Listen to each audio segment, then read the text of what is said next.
Ma maman était à tous mes événements sportifs. Disons que je jouais au football, ok? Ma mère était sur la touche. Et si le jeu sur le terrain commençait à aller d'un côté, ma mère me criait dessus. Marc, bouge-toi, bouge-toi! J'étais là, oh mon Dieu. Et on se rassemble avec les autres gars de l'équipe et ils disent, Marc, est-ce que c'est ta mère? Je réponds, non, je l'ai jamais vue de ma vie. Le plus beau cadeau que ma mère m'a donné. Elle croyait en moi. J'ai fait des overdoses sous drogue à 3 occasions où j'aurais dû mourir. Mais je crois qu'on m'a gardé ici pour une raison. Montrez-moi vos amis, je vous montrerai votre futur.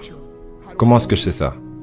Je traînais avec des losers et je suis devenu le plus gros loser parmi eux parce que j'ai abandonné absolument tout, ce dont je rêvais quand j'étais un petit garçon. À cause des gens avec lesquels j'ai décidé de m'entourer. Mes amis me ramenaient à 2 ou 3 heures du mat. On était bourrés, foncés à rire dans la voiture.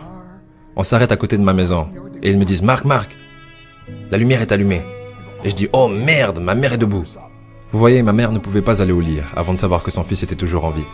Je rentrais, elle me disait « Hello Marc, comment a été ta soirée ?» Et je dis « Bien maman, je vais juste aller au lit. » Elle dit « Est-ce que je peux juste te parler une minute ?» Et là je dis « Maman, je suis fatigué, je veux juste aller au lit. » Elle dit « Marc, je ne t'ai pas vu de toute la journée et toute la soirée. Est-ce que je peux s'il te plaît te parler ?» Et là je dis « Mais fous-moi la paix, tu m'énerves !» Et là je claque la porte de ma chambre à coucher sur la seule personne qui croyait en moi. J'étais en pleine tournée internationale. On luttait à l'étranger au Japon. Après mon match de catch, j'ai rejoint ma chambre d'hôtel et je me suis endormi. Il y a eu une personne qui a toqué à ma porte à 3 heures du matin. Je sors du lit, je regarde à travers la fenêtre de sécurité et je vois que c'est le promoteur japonais.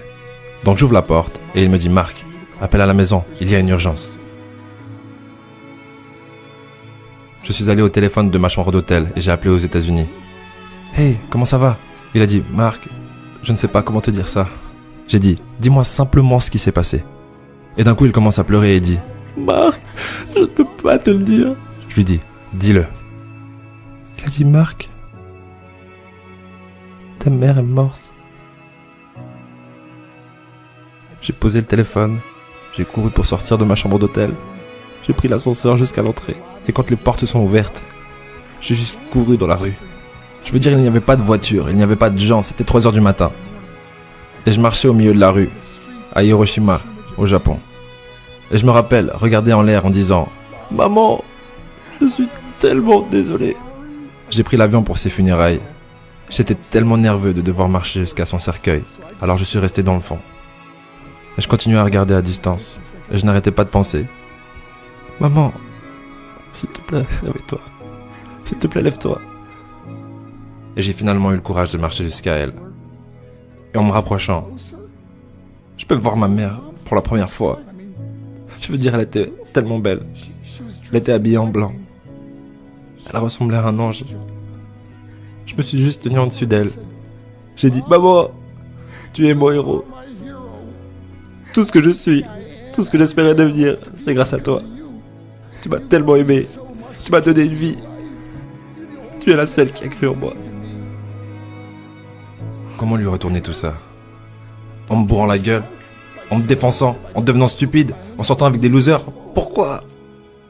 La seule chose qu'elle voulait faire, c'était parler avec moi. J'aimerais tellement pouvoir te parler maintenant, maman. J'aimerais tellement que tu puisses voir ce que je fais. Pourquoi n'ai-je pas pu être un meilleur fils? Nous sommes définis par nos choix. Mais si vous vous entourez de gens qui prennent des drogues, de l'alcool et des pilules, c'est un chemin sans issue. Je ne suis pas ici pour vous faire la morale. Je suis ici pour vous dire que j'ai vécu cette vie. Et ça mène au cœur brisé, aux relations brisées, aux rêves brisés et à la mort. Pourquoi? Pour la défense? Si vous avez un père ou une mère, quand vous rentrez à la maison, dites à maman que vous l'aimez. Vous voyez, toute ma vie a tourné autour de devenir riche et célèbre. Il fallait que je devienne un millionnaire. Il fallait que je gagne la course. Je devais gagner la course aux frais de mon mariage, de ma famille, de mes amis. Pourquoi? Pour être seul dans une pièce et apprendre ce qui est réellement important. Et ceci est à quel point précieux est ce cadeau qui est la vie et nos familles. Et à quelle vitesse cela peut nous être pris. Vous savez, je ne vis plus le temps. Je vis les moments. Vous savez, ce n'est pas ce que vous avez dans les poches qui compte. C'est ce qu'il y a dans votre cœur qui compte vraiment. L'amour. L'amour est juste un mot.